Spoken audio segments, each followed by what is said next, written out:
รียบร้อยนะ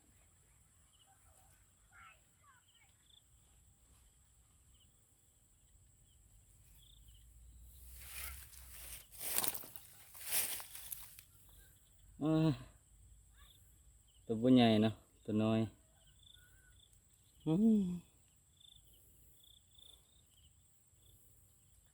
กัดกบยางเก็บโตแล้ว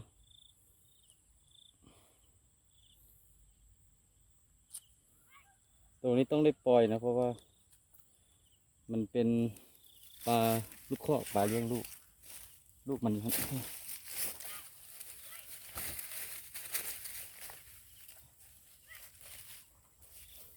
ปล่อยเนาะ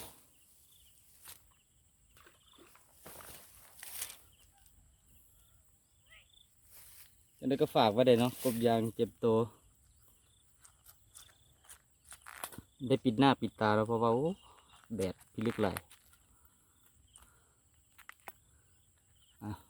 ฝากไว้เลยเก็บยางกบยางเจ็บโตเจ็บทุกงานแน่นอนเนาะถ้ามีปลา